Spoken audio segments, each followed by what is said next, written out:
Hello everybody, how are you doing today? Well, today I am going to be talking to you on the topic of learning differences versus learning disabilities. And I know that is really a hot topic, a topic that can really just make you totally emotional when it comes down to your kiddos being classified or labeled any type of way that is negative or makes them feel different.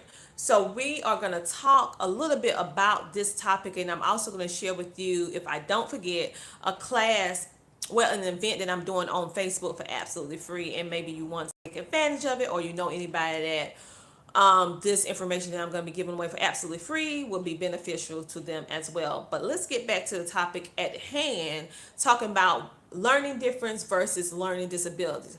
What is that exactly? What does it mean? It's just terminology. What is it? And is it the same thing? Well, first of all, yes, it is the same thing. A learning difference and a learning disability and special needs, all of that falls up under the same hub of education to classify a certain type of way in which a person or a child or an adult learns. It's all falls into the same little category. It just varies on how individuals like to classify themselves or their children within that category. Now, when is the time? Now, I personally do not like the term learning disability, and I do not like the term special needs. However, I did in the past use the term learning disability and special needs. I did used to use that term because keep in mind I'm coming from the public school system, and that is the terminology that you use in public school. So I didn't really feel like it was so negative until I start really branching out and working on my own with children that have learning differences and well, I'm gonna say learning disabilities and special needs. I started seeing the negative connotation and the negative impact it had on not only behavior, emotions, self-esteem, and the list goes on how it really impacted them by being classified as someone with a learning disability or someone with the special needs. I really saw, especially when I worked in the school system and then when I came out and started doing my own stuff, helping children with that fell within that category, I really saw how it changed those children's mindset and made them feel inferior. It made them feel less than of, and in most cases, some of those kids acted out because they was put in this bubble or this hub of something's wrong with me. I'm broken kind of thing. So that's why I'm so super duper passionate about this terminology and how it needs to change. However, I'm just one person and I can't do that, but I can do it my part on my channel by choosing to use my terminology in positive ways. But with this video, I'm going to talk about I still do use the term learning disabilities, and I'm gonna tell you why. I do, for the most part of my time, I use the term learning difference because at the end of the day, I feel that that's just all what it is. It's just a different way of approaching the learning process that is not common to everyone else. And if you're not following or in the same what called normalcy category as everyone else, everyone want to say there's something wrong with you, something you broken, you disabled, which I feel that is totally far from the case. That's a long topic. However, I still will use the term learning disabilities or special needs for a purpose. And I'm going to explain to you why I choose to still use the term learning disabilities or special needs for a purpose, and not in reference with talking with my child saying, oh, you have a learning disability and your special needs, not in reference with communicating with him or the individual children with that term, but communicating with those of authority in which I have to try to outsource and get different resources. Because at the end of the day, when we're just talking like this, that terminology, me saying learning differences or learning disabilities, it really doesn't matter. It's just my personal opinion on how I want to perceive that particular learning difference. But it does matter, the terminology does matter when you're reaching out and trying to outsource and get different services for yourself for free for your children. The law does not recognize learning challenges or learning differences. However, the law does recognize in the United States learning disabilities and special needs, learning disabilities, and let me see what's the other term. I keep forgetting this. They recognize, oh yeah, it's special learning disability, and you see all of them has the term disabilities in them. So if you're a parent, and keep in mind, I'm in South Carolina, so every state is a little bit different on how they outsource help for children that have learning. I still prefer learning differences.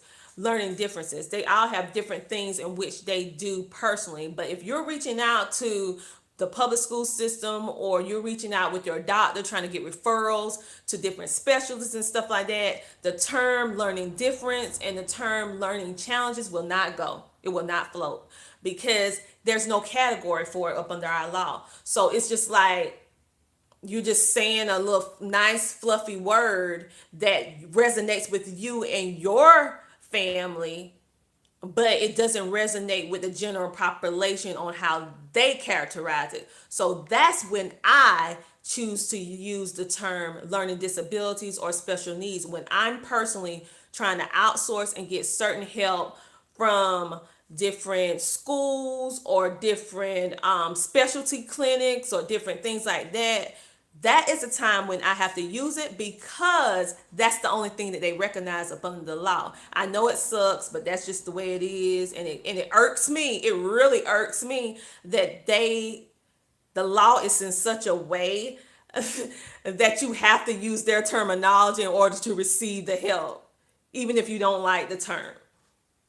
So if you don't like the term and you feel like, well, I'm not going to use it, well, then you're not going to be able to get the help that because it's a lot of different resources that are out there that's available for homeschoolers with on your own terms. So sometimes parents need occupational therapy for their little kiddos. They need speech therapy. They need reading enrichment. They need a certain thing that focus around dyslexia.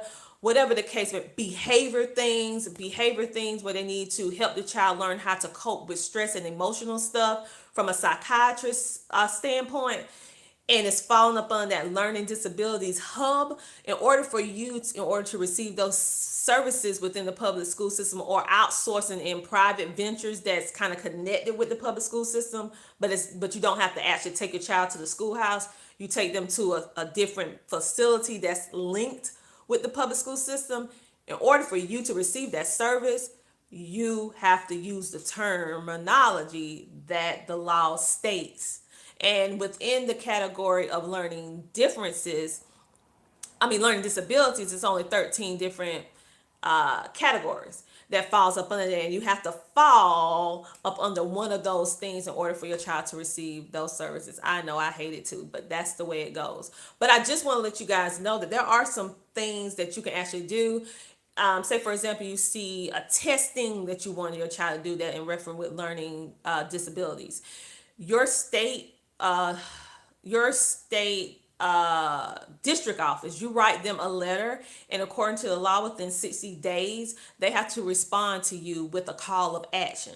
So you write them and say, listen, I feel like my child has a learning difference, or I would like my child to be able to take advantage of speech therapy within our town. Write down everything out. You make a copy for yourself. You send a copy to them, and they have 60 days to reply, and they have to reply with a call of action. So you will get like suggestions or whatever like that, and or what you can do, but you have to be able to fall up under that category. I know.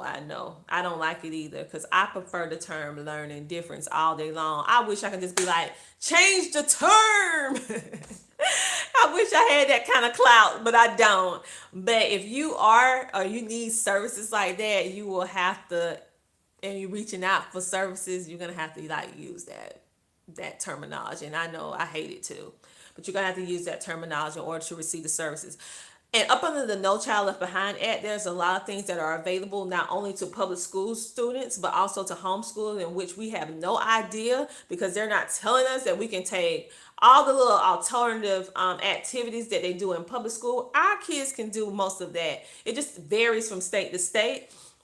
All the different things with that falls upon the special needs kind of genre, our children can take advantage of those things too, and we can set a schedule for them to actually go out there and receive those services.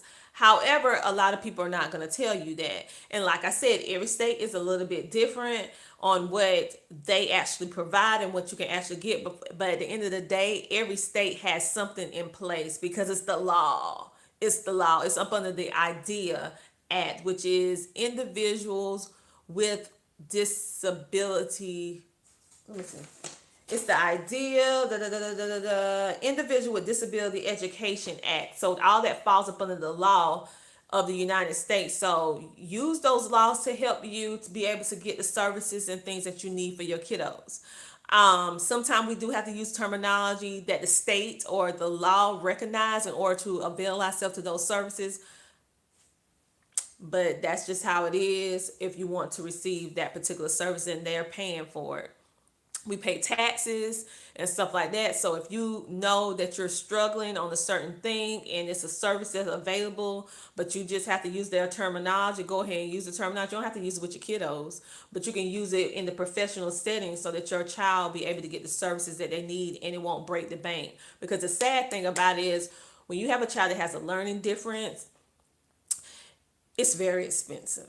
It's very, very expensive. So you have to get very smart on how you can utilize or leverage what you can do in order to help your children legally.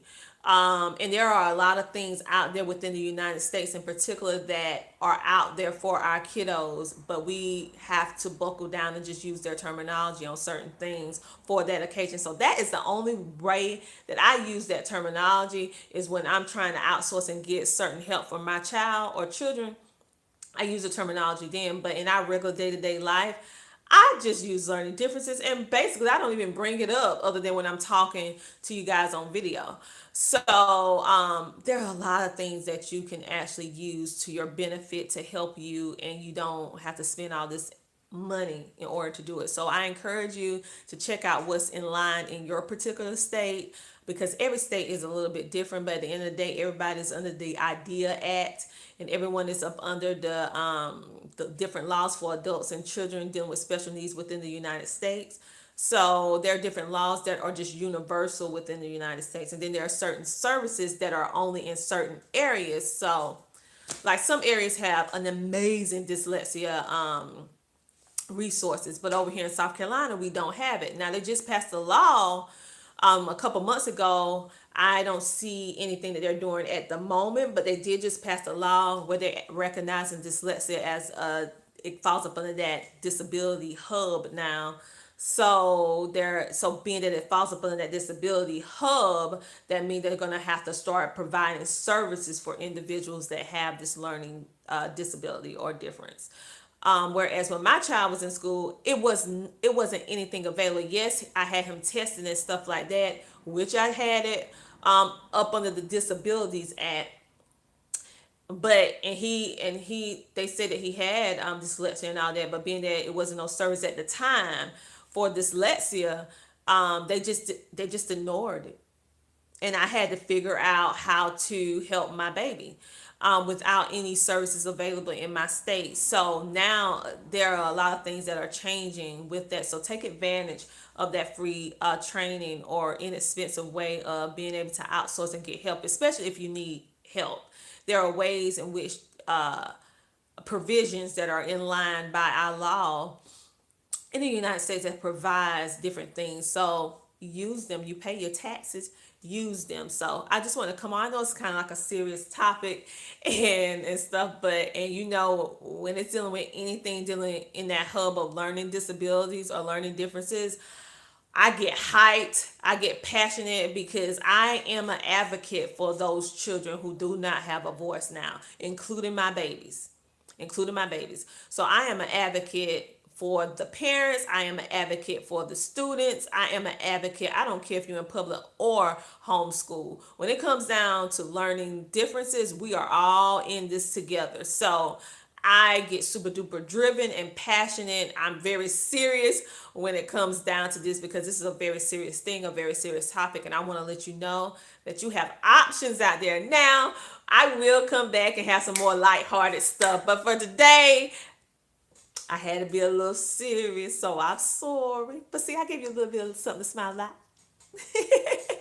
But anyway, I just want to let you know that you have some services out there available up under the law in the United States. Use them. The idea at, if you have an IEP, if you have an active IEP now, IEP, you can have them actually write this within your IEP when you go get your evaluation with your children at the end of the year. You're like, listen, I need you to add this service in. I need you to add that service. They're not going to tell you that. But I need this service added in because he or she needs help with this. And they are supposed to listen to the parent and put that stuff in, especially if it falls into the hub of what their children is dealing with personally. So check that out. All right, you guys, I am getting ready to go. Sorry for the long-winded video. I am really going to work hard on my videos being 10 minutes or less, or maybe 7 minutes or less. But I'm going to have to talk super duper fast. And my other couple of videos, and when I first started out, someone said, I love your information, but you talk so fast.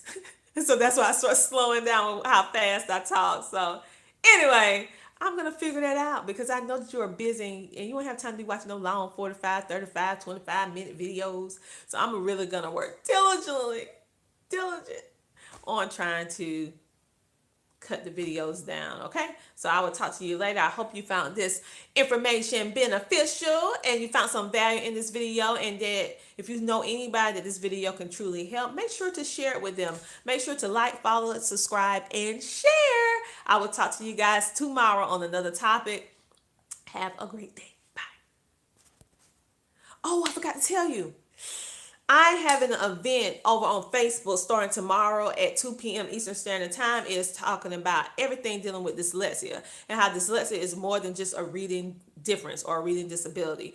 Many times when we think about dyslexia, the first aha moment we think about, oh, they just can't read well. Well, guess what? Did you know that dyslexia is more than just a reading disability? Yes, it involves reading, but it's so much more complex than that. And I am going to do a 12-part series with the bonus information, telling you about dyslexia, how our personal journey is with dyslexia, and how I hope this information can be beneficial for you, because so many people within my community of homeschooling oils on Facebook have been reaching out to me on this particular topic of learning difference, in particular dyslexia. So I want to give you some information which you can use, and I'm doing it for absolutely free. This is my gift to you within my community for all the support that you have been giving me. So I am going to just do this class for absolutely free. It will not always be free. Let me stop. It's free. It's free for this time. But I am going to do this for free because I know everyone is like spending like mega money during this time of the year, and I don't want you not to get the resources that you need because money is the issue. So I'm doing this for all of my loyal subscribers here on Facebook, Instagram, and YouTube. I'm doing it for all y'all, but I'm doing it over on Facebook. So if you're not on Facebook and you want to take advantage of that class, go ahead and reactivate, or because that's where I'm doing it. I'm not going to do the class over here. Maybe later on I can probably like transfer the videos over, but I don't know if I'm going to do that. But I just want to make sure individuals that are where dyslexia touch their lives, I want to have something for them that they can have tangible in order to help them, because I do not want 2019 school year to be daunting. If you're struggling right now, I want to give you a leg up. So I'm doing it for absolutely free. So I will talk to you guys later. Remember, hop on over there to my profile, Tina Jacobs Ramsey, and Homeschooling Oils on Facebook, and click I'm going to the event. I will talk to you later. Bye.